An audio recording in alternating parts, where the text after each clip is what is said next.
여호수아의 죽음. 여호수아 24장 19절에서 33절 말씀입니다.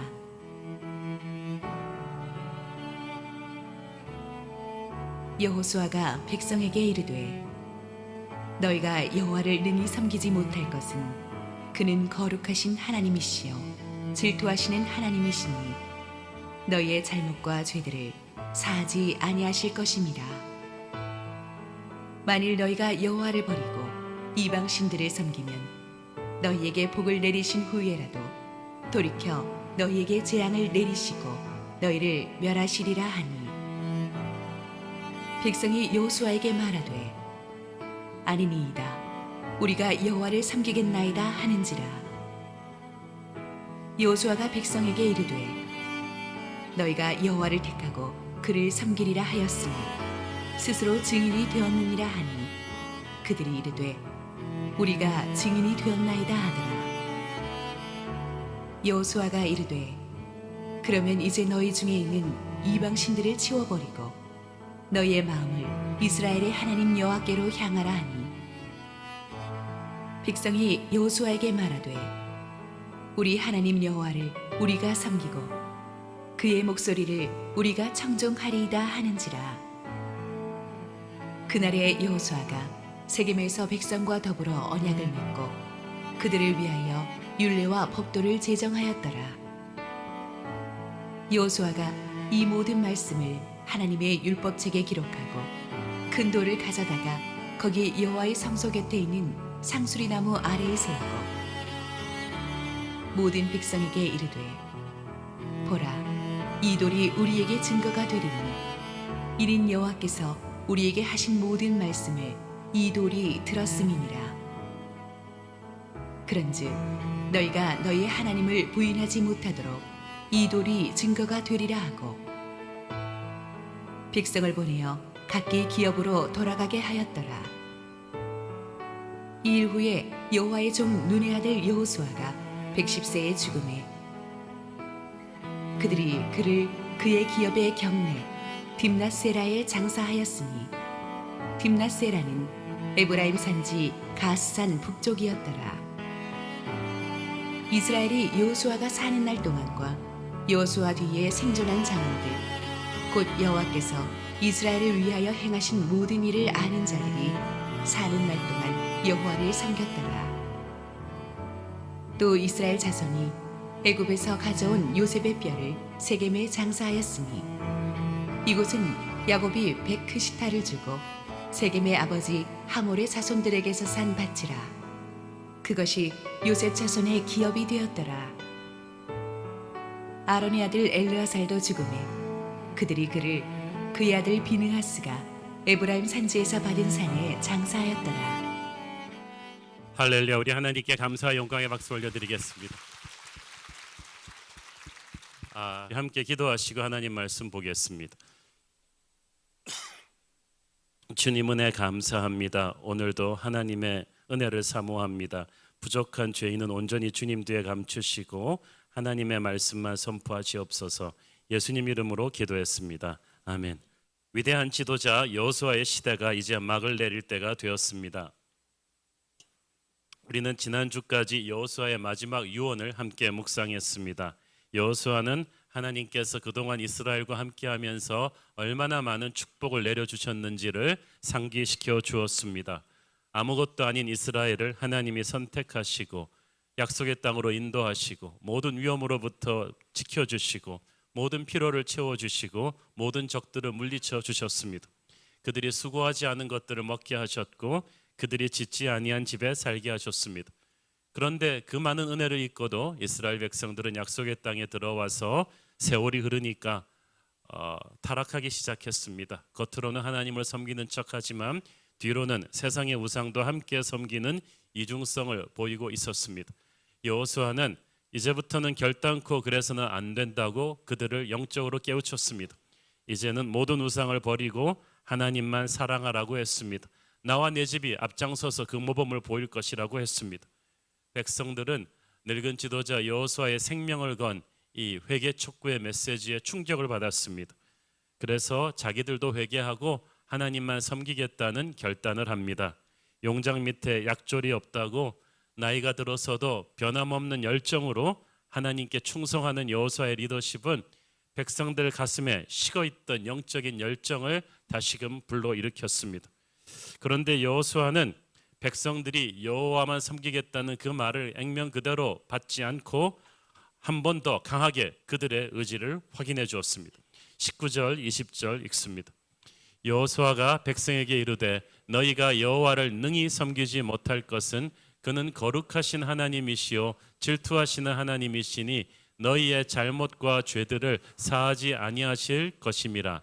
만일 너희가 여호와를 버리고 이방 신들을 섬기면 너희에게 복을 내리신 후에라도 돌이켜 너희에게 재앙을 내리시고 너희를 멸하시리라 하니. 우리가 하나님 섬기는 것을 결코 만만히 가볍게 생각하면 안 됩니다. 말로만 하나님 잘 믿겠다고 해서는 안 됩니다. 하나님은 우리가 삶으로 말을 책임지는지 지켜보실 것입니다. 마귀가 권세 잡은 이 세상에서 모든 유혹을 이기고 하나님만 섬기기 쉽지 않습니다. 하나님은 거룩하신 하나님이신데 질투하시는 하나님입니다. 하나님이 다른 세상 우상들을 하나님과 같이 섬기는 것을 용납하지 않으십니다. 그것은 하나님이 우리를 진정 사랑하시기 때문입니다. 사랑과 영성은 공통점이 있는데 집중력입니다. 분산되면 그건 더 이상 사랑이 아닙니다. 내 배우자가 나 말고 다른 사람들을 또 사랑하는데 그것을 참는다면 그것이 어찌 사랑이겠습니까? 하나님이 우상 숭배를 용납하지 않으시는 것은 그가 정말 우리를 사랑하시기 때문입니다. 여호수아의 말이 아주 무섭습니다. 너희가 하나님을 버리고 이방 신들을 섬기면 너희에게 복을 내리신 후에라도 돌이켜 재앙을 내리실 것이다. 약속의 땅에 들어갔다고 긴장 풀지 말라는 얘기입니다. 약속의 땅이 천국이 아닙니다. 약속의 땅 안에도 적들이 있습니다. 기도 응답을 받은 뒤에도 영적으로 자만하면 안 됩니다. 축복을 받은 뒤에도 긴장을 늦추면 안 됩니다. 특히 축복을 누리느라고 그 축복을 주신 하나님을 망각해서는 안 됩니다. 그러면 복을 내리신 후에라도 돌이켜 재앙을 내리실 것이다. 약속의 땅 안에서도 너희들은 망할 수 있다는 무서운 경고입니다. 우리가 다른 거 두려워할 것 아무것도 없지만 하나님 두려운 줄은 알고 살아야만 합니다. 그래야 우리 자자손손 약속의 땅 안에서 안식을 누릴 것입니다. 백성들은 다시 한번 우리는 여호와를 섬기겠다고 다시 한번 충성 맹세를 합니다. 그러니까 여호수아는 마지막으로 중요한 의식을 함께 가집니다. 25절 26절 읽습니다. 그날에 여호수아가 세겜에서 백성과 더불어 언약을 맺고 그들을 위하여 율례와 법도를 제정하였더라. 여호수아가 이 모든 말씀을 하나님의 율법책에 기록하고 큰 돌을 가져다가 거기 여호와의 성소 곁에 있는 상수리 나무 아래에 세우고. 여호수아가 이스라엘 백성들로 하여금 하나님과 언약을 맺게 하죠. 그리고 그 언약을 기념하는 의미에서 큰 돌을 여호와 성소 곁에 있는 상수리 나무 밑에 세우는데 여기에는 중요한 의미가 있습니다. 출애굽한 뒤로 하나님과 백성들이 맺는 세 번째 언약이 되겠습니다. 첫 번째 언약은 우리가 잘 아는 시내산 언약이에요. 출애굽하자마자 출애굽 1세대가 시내산에서 하나님의 십계명을 받으면서 맺은 시내산 언약입니다. 두 번째 언약은 광야 40년이 다 끝나가던 즈음에 요단강을 건너 약속의 땅에 진입하기 전 모압 광야에서 드린 언약입니다. 이때 불순종의 출애굽 1세대는 다 죽고 출애굽 2세대가 하나님 앞에서 맺은 언약입니다. 이것이 바로 신명기 말씀이에요. 그리고 또 그 뒤로부터 20여 년이 흐른 오늘 여호수아가 이제 죽음을 앞두고 출애굽 2세대와 3세대를 어우르는 다음 세대 이스라엘 백성들을 놓고 하나님과 언약을 맺은 것입니다.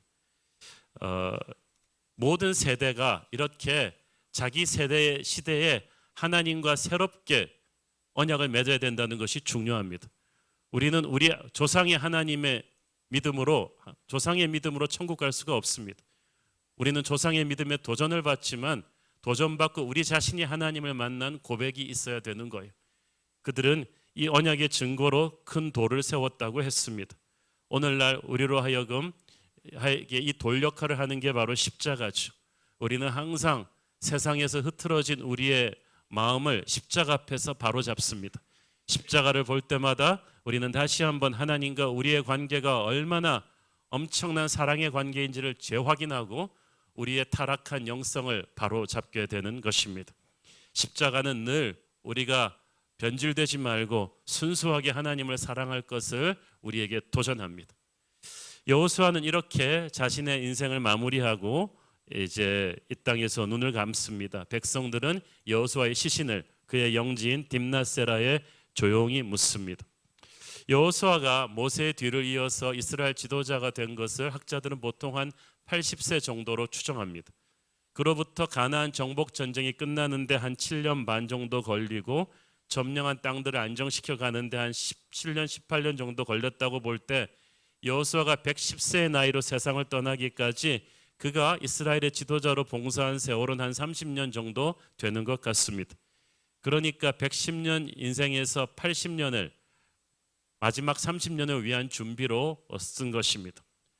참 하나님은 많이 준비하고 이렇게 임팩트 있게 쓰시는 것 같아요. 우리는 조금 준비하고 그걸 가지고 평생 우리 그러고 하는데 하나님의 리더십 방법은 그렇지가 않아요. 모세를 80년 준비시켜서 40년 리더로 사용하셨죠. 우리 주님도 30년을 조용한 침묵으로 몫으로 계시다가 마지막 3년을 공생애에서 쓰임 받으시지 않습니까? 하나님의 리더십 철학은 항상 제대로 준비된 지도자를 준비된 자리로 보내시는 것입니다. 대충대충 하나님의 사람을 함부로 빠르게 급조하신 적이 없어요. 하나님께서 준비한 지도자 여호수아는 모세의 뒤를 이어서 약속의 땅 정복이라는 엄청난 태스크를 신실하게 잘 감당해내었습니다. 이 여호수아를 하나님은 어떻게 준비시키셨습니까? 첫째는 고난이었습니다. 여호수아가 태어났을 때 그는 노예였습니다. 그는 40살이 될 때까지 애굽에서 노예로 살았습니다. 이 유년기와 청년기를 혹독한 노예 사슬에 묶여서 보낸 그 시간 동안에 여호수아는 강인한 역경지수를 길렀습니다. 마흔이 되어서야 그는 애굽을 탈출했습니다. 오늘날 우리 교육의 가장 큰 위기 중에 하나는 아이들 스스로 극복해야 될 장애물을 부모가 너무 앞장서서 치워주는 데 있습니다. 제가 한 군대 지휘관한테 이야기를 들었더니요, 요즘은 군대 지휘관 전화번호를 다 부모들이 가지고 있어가지고 부모가 훈련만 조금 센 날이면 전화가 와가지고 지난주 야간 훈련으로 우리 애가 몸이 약한데 심신이 참 힘들다, 이제 훈련을 좀 약하게 해달라, 이런 전화가 빗발친다는 거예요. 그래서 자기가 군대 지휘관인지 초등학교 선생님인지 분간이 안 된다는 거예요. 우리가 이렇게 돈을 이용해서 인맥을 이용해서 우리 아이들 앞에 장애물을 자꾸 치워주려고 합니다. 근데 그렇게 되면 애들이 어른이 되어서 세상에 나와서 조그만 역경에도 맥없이 무너지는 것을 보게 될 것입니다. 세상에는 마귀가 주는 시험이 있고 하나님이 허락하신 시험이 있습니다. 마귀가 주는 시험은 피해야 되지만 하나님이 허락하신 시험은 감당해야 됩니다. 그걸 통해서, 그 고난의 시험을 통해서 우리의 역경지수가 길러지거든요. 영적인 근육이 키워주는 것입니다. 그래서 우리 아이들을 위해서도 모든 역경을 치워주려고 하지 말고 부모가 기도해주고 격려해주면서 그 역경을 스스로 하나님과 함께 뚫고 나갈 수 있도록 해주어야 될 것입니다. 그래야 우리의 다음 세대가 여호수아 같은 영적 거목으로 클 수 있을 것입니다. 둘째로 여호수아는 순종의 사람이었습니다. 누구든지 남의 밑에 오래 있기 싫어하는 법인데 여호수아는 40살부터 80살까지 모세라는 지도자 밑에서 보냈습니다. 인생의 황금기를 그렇게 보낸 것은 결코 여호수아가 모세보다 열등해서는 아닙니다. 그것은 모세가 이 시대 하나님이 자기 위해 세워준 축복된 권위임을 확인했기 때문입니다. 하나님이 세워주신 권위에 순복할 줄 아는 사람은 하나님을 순종할 줄 아는 사람이에요. 권위는 내가 주장하면서 생기는 게 아니라 하나님이 주시는 거거든요. 하나님의 리더십 시스템을 통해서 준비된 자에게 하나님이 부여하는 것입니다.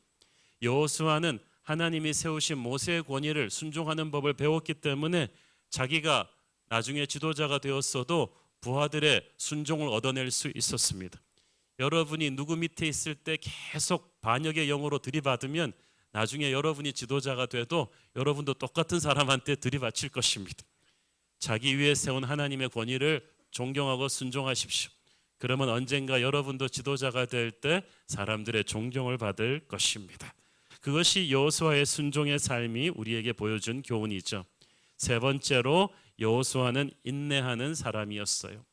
좋은 것은 시간이 걸려서 이루어집니다. 하나님의 리더십 훈련의 필수 코스는 인내하는 시간을 겪게 하는 거예요. 그것도 억울한 시간을. 여러분, 성경에서 하나님이 쓰신 위대한 사람들을 보세요. 다윗, 요셉, 여호수아 전부 다 억울한 인내의 시간을 오래 겪었습니다. 사실 약속의 땅을 정탐한 정탐꾼들 중에서 여호수아와 갈렙은 독보적으로 그 땅에 우리가 들어갈 수 있다, 하나님이 함께 하신다고 비전에 선포를 했어요. 그렇지만 부정적으로 그 땅에 들어가면 우린 다 망한다고 한 10명의 정탐꾼들 때문에, 그 정탐꾼들에게 선동당한 다른 200만 때문에 함께 38년 동안 생고생을 하면서 광야에서 같이 통과했으면 했어. 얼마나 억울했겠습니까? 여러분 같으면. 우리 같으면 손 들고 선생님 저는 안 그랬는데요. 저는 좀 약속의 땅으로 익스프레스 하이웨이로 좀 빨리 들여보내줄 수, 저는 얘들과 같이 벌받기 싫어요. 이건 억울하잖아요. 그러나 여호수아와 갈렙은 함께 이 억울한 인고의 시간을 겪어냈어요. 다른 사람의 잘못 때문에 꿈이 미루어졌습니다. 그러나 이 억울한 시간을 기다리는 법을 배울 때 우리는 진짜 리더가 됩니다. 다른 사람들보다 훨씬 더 멀리 떠오르지 않은 태양을 보고 있기 때문에 우리는 그 시간을 인내할 수 있습니다. 불평불만 많았던 이스라엘 백성들은 너무 자주 뒤를 돌아다보고 너무 굼뜨게 발길을 옮겼어요. 그저 리더랑 같이 걸어만 줘도 덜 힘들련만 질질 끌고 밀고 당겨도 움직이지 않는 사람들을 데리고 모세와 여호수아가 얼마나 고생했겠습니까? 지도자를 해본 사람이면 얼마나 이게 답답한지 알 거예요. 리더가 150% 열정과 에너지로 끌어야 팔로워들이 한 70% 따라옵니다. 그러나 그런 인고의 세월을 인내하며 여호수아는 하나님의 심정을 배웠고 그렇게 지도자로 준비되었습니다. 그래서 80세가 되던 때에 모세가 죽고 이스라엘의 총 지도자가 되었습니다. 그리고 우리가 지난 1년 동안 배웠던 약속의 땅 정복 전쟁을 진두지휘했습니다. 우리가 살펴본 여호수아의 리더십 트레이드마크 넘버 1은 하나님과 동행하는 삶이었습니다. 여호수아는 지도자가 되기 전부터 항상 가장 좋아했던 취미 생활이 여호와의 임재 앞에 들어가는 것이었습니다. 처음에는 모세의 보좌관이었기 때문에 모세가 시내산이나 회막에 가서 하나님을 만나러 갈 때 모세를 보좌하러 서포트하러 갔다가 점점 모세가 예배하는 모습 옆에서 같이 예배하다가 자기가 더 뜨거운 열정으로 하나님을 예배하게 되었어요. 출애굽기 33장 11절 보십시오. 사람이 자기의 친구와 이야기함 같이 여호와께서는 모세와 대면하여 말씀하시며 모세는 진으로 돌아오나 눈의 아들 젊은 수종자 여호수아는 회막을 떠나지 아니하니라. 야, 모세는 예배 끝나고 집에 갔는데 여호수아는 퇴근하지 않았어요. 여호수아에게 주 52시간은 의미가 없어요. 여호수아는 일로 모세를 보좌하면서 여호와 임재에 간 게 아니라 그걸 너무나 사랑했어요. 다윗의 영이 있었던 거예요. 그래서 다른 무엇보다도 하나님을 알려는 마음, 주님의 임재 앞에 자신을 놓으려는 오직 그 한 가지를 구하는 마음이 강렬했습니다. 그것이 여호수아의 담대한 믿음의 밑거름이 되었습니다. 청년 시절부터 노년에 이르기까지 여호수아는 평생 우선순위가 분명한 사람이었습니다. 광야에 있을 때나 약속의 땅에 들어갈 때나 잘 될 때나 못 될 때나 남의 권위 밑에 있을 때나 자신이 권위자의 자리에 올랐을 때나 변함없이 여호수아 인생의 최우선 순위는 하나님의 임재 앞에 머무는 것이었습니다. 아무리 바쁘고 힘들어도 그는 이것을 타협하지 않았어요. 전쟁터에서도 일기를 썼던 이순신 장군이 우리가 존경하는데 전쟁터 한복판에서도 여호수아는 늘 하나님의 임재 앞에 예배하는 시간을 타협하지 않았습니다. 그래서 하나님은 여호수아를 귀하게 보셨고 여호수아의 전쟁을 대신 싸워 주셨습니다. 이게 진짜 똑똑한 사람이에요. 하나님이 내 대신 싸워주게 하십시오. 그러면 여러분은 백전백승할 것입니다. 여호수아 1장에 보면은 모세 뒤를 이어서 처음 지도자로 부임했을 때 하나님이 여호수아에게 주신 리더십 지침은 딱 하나예요. 네가 이때까지 해왔던 것처럼 날마다 말씀을 묵상하고 좌로나 우로나 치우치지 마라. 그러면 내가 너와 함께 할 것이다. 그래서 그 뒤 여호수아서를 쭉 읽어보면 항상 크고 작은 사건 전후로 여호수아가 항상 하나님 앞에 엎드려 있는 것을 볼 수가 있습니다. 여호수아라고 어찌 결점이 없겠습니까? 그러나 하나님과 동행하는 한 그의 모든 실수와 결점들은 하나님이 다 커버해 주셨습니다. 지도자는 타고나는 것입니까? 만들어지는 것입니까? 저는 둘 다라고 생각합니다. 하나님께서는 하나님의 지도자들에게 필요한 정신적, 영적인 DNA를 분명히 주십니다. 사람들을 이끄는 데 필요한 능력과 재능과 인격을 주시죠. 그러나 그것들을 주실 때는 처음에는 다 가능성의 씨앗으로 주십니다. 그 씨앗에 말씀과 성령의 물을 주고 거름을 줘야 이 씨앗이 점점 연결어 나가 거룩한 리더십이 되는 거예요. 여호수아는 예배 임재를 통해서 하나님이 주신 리더십의 씨앗을 완전히 열매 맺게 한 사람이에요. 그러므로 중요한 것은 우리가 평생 하나님 옆에 열심히 붙어 있는 것입니다.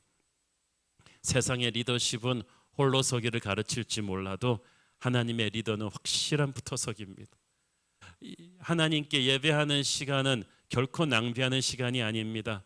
다니엘이 그 대제국의 국무총리로서 하루에 3시간을 왜 깊이 예배했겠어요? 참모들 데리고 10시간 회의하는 것보다 하나님 앞에 10분 기도하는 게 훨씬 낫다는 것을 경험으로 알기 때문입니다. 평생 열린 마음으로 겸손히 하나님 앞에 엎드리십시오. 우리의 인생은 아직 미완성이고 공사 중입니다. 그러나 자신이 완전하다고 뻐기는 사람보다 어제보다 오늘이 더 나은 사람으로 주여 믿어주시옵소서라고 엎드리는 예배자가 저는 훨씬 더 가능성이 있다고 봅니다. 그것이 여호수아 리더십의 첫 번째 비결입니다. 두 번째는 용기입니다. 우리는 여호수아의 리더십에서 정말 놀라운 용기를 봅니다. 오래전에 저는 여호수아에 대한 책을 쓰면서 리더여 사자의 심장을 가져라 라는 제목을 단 적이 있습니다. 정말 강하고 담대하지 않고는 리더가 될 수가 없어요. 왜냐하면 리더는 결정을 해야 되거든요. 근데 모든 결정은 책임을 져야 되고 행동으로 받쳐줘야 되거든요. 두려움을 가장 무서운 이단이라고들 합니다. 왜냐하면 두려움에 사로잡히면 하나님의 뜻이 뭔지를 알면서도 실천을 못 하거든요. 책임지기 싫으니까, 손해보기 싫으니까. 그런데 여호수아는 담대했습니다. 용기가 있었어요. 오래전 전장에서 명성을 날렸던 영국의 장군이 이런 말을 했어요. 용기란 무서워서 죽겠는데도 임무를 수행할 수 있는 능력이다. 나는 항상 무서웠다. 그러나 나는 항상 행동했다. 그래요. 용기는 두려움이 없는 게 아니고 두렵지만 행동할 수 있는 정신력이죠. 바로 그것이 여호수아의 용기였습니다. 그 전직 노예 출신 200만을 데리고 가장 무서운 전투 부대들이 도사리고 있는 약속의 땅으로 들어올 수 있는 그 담대함은 어디서 온 것입니까? 하나님과 함께 하심을 확신하는 데서 왔습니다. 여호수아는 강하고 담대하라는 하나님의 말씀을 리더십 취임 초기에 몇 번씩 들었어요. 그리고 그 말 옆에 세트로 하나님이 붙여주신 말씀, 내가 너와 함께 할 것이다. 여러분, 그렇습니다. 우리가 용감하면 얼마나 용감하겠어요. 하나님과 함께 하니까 우리는 용감할 수가 있어요. 두려움을 물리치는 그런 것은 기도하는 것뿐입니다. 다리가 떨리십니까? 두렵습니까? 예배하십시오. 기도하십시오. 그러면 두려움 가운데서도 행동할 수 있을 것입니다. 저도 담임 목사로서 얼마나 크고 작은 힘든 결정들을 많이 해야 하는지 모릅니다. 결정할 때마다 참 외롭고 두렵습니다. 일이 잘못되면 어떡하지? 교인들은 다 내 얼굴만 보고 있는데 이 결정이 바른 결정일까? 방해는 없을까? 성도들한테 많은 희생을 요구해야 되는데 이거 괜찮을까? 그런 생각들을 하면서 결정을 내리기 전에 책상에 앉아 있으면 가끔씩 다리가 떨리는 때가 있고 몸과 마음이 아주 쫙 처지는 때가 있습니다. 그러면 주님 앞에 나가서 엎드립니다. 희한하게 엎드려 있으면 두려움 가운데서도 행동할 수 있는 용기가 생깁니다. 제가 여러분 앞에서는 담대한 척하고 승리를 선포하라고 소리 지르고 있지만 실은 저도 두렵습니다. 그러나 저와 함께 하시는 하나님을 믿기 때문에 두려움 가운데서도 행동하는 것뿐이에요. 제가 항상 붙잡고 있는 여호수아서 말씀은 1장 9절 말씀입니다. 내가 네게 명령한 것이 아니냐. 강하고 담대하라. 두려워하지 말며 놀라지 말라. 네가 어디로 가든지 네 하나님 여호와가 너와 함께하느라 하시니라. 여호수아에게 주신 이 말씀을 여호수아는 전쟁 중에 계속 스스로에게 선포했을 것입니다. 저도 이 말씀을 스스로에게 계속 선포하며 삽니다. 여러분, 하나님이 주신 말씀을 스스로에게 계속 선포하십시오. 여호수아는 그래서 모든 상황에서 놀라운 용기를 보였습니다. 난공불락의 요새 여리고를 공략한 용기도 무서웠지만 자기 동족인 아간을 벌함으로써 내부의 적을 단호하게 정리하는 뼈를 깎는 용기도 있었습니다. 도피성을 곳곳에 만들어서 용서할 수 없는 사람들을 용서할 줄 아는 용기도 있었어요. 노구를 이끌고 젊은 사람들 눈치 보지 않고 오직 여호와만 섬기라고 영적인 대각성을 질책하는 그런 용기도 있었어요. 여러분, 산다는 것은 밀려오는 수많은 두려움의 파도를 헤쳐나가는 거 아니겠습니까? 지금 여러분은 어떤 두려움의 파도와 싸우고 있습니까? 우리 중에는 지금 병이 걸릴 것 같은 두려움과 싸우고 있는 분이 있습니다. 병이 안 나을 것 같은 두려움도 있습니다. 직장을 못 찾을 것 같은 두려움도 있고 지금 있는 직장에서 앞으로 오래 못 있을 것 같은 두려움과 싸우는 분도 있습니다. 사랑하는 사람을 못 만날까 하는 두려움도 있고 믿었던 사람에게 배신당하지 않을까 하는 두려움도 있습니다. 사업을 시작할 때 잘 될 수 있을까 하는 두려움도 있고 시작한 사업이 이게 얼마나 살아남을 수 있을까 하는 두려움도 있습니다. 우리 아이들이 내가 없어도 자기 앞가림 잘할 수 있을까 하는 두려움도 있습니다. 여러분은 지금 어떤 두려움에 떨고 있습니까? 그것이 어떤 두려움이건 혼자 싸우지 마시고 주님과 동행하십시오. 주님이 개입하시면 두려움은 더 이상 두려움이 아닐 것입니다. 세 번째로 여호수아는 팀 플레이어였습니다. 그는 독불 장군이 아니었습니다. 그는 평생을 동족을 위해서 싸웠고 동족이 성공할 수 있도록 어떻게 하면 12지파가 다 골고루 자기 적성에 맞는 땅을 잘 분배받을 수 있을지를 몸부림쳤던 사람입니다. 가장 공로가 컸던 자기 자신은 정작 딥나세라라는 아주 초라한 산지를 영지로 차지했을 뿐입니다. 엘리트는 자기 스스로를 성공시키는 사람이지만 리더는 남을 성공시켜주는 사람입니다. 여호수아는 바로 그런 리더였어요. 연주자는 자기가 음을 만들지만 지휘자는 남의 음을 끌어내주는 사람이죠. 여호수아는 바로 그런 사람이었습니다. 12제자를 키우셔서 세계 복음화의 선봉장으로 세우셨던 예수님처럼 여호수아는 다른 모든 형제들을 살려주었던 그런 사람입니다. 여러분의 인생도 다른 사람을 성공시켜주는 그런 인생 되기를 축원합니다. 여호수아는 자신과 그 다음 세대에게 엄청난 영적인 영향력을 미쳤어요. 31절 보겠습니다. 이스라엘이 여호수아가 사는 날 동안과 여호수아 뒤에 생존한 장로들 곧 여호와께서 이스라엘을 위하여 행하신 모든 일을 아는 자들이 사는 날 동안 여호와를 섬겼더라. 이걸 보면 여호수아가 적어도 자기 세대와 그 다음 세대까지는 영적으로 책임졌다는 사실을 알 수 있죠.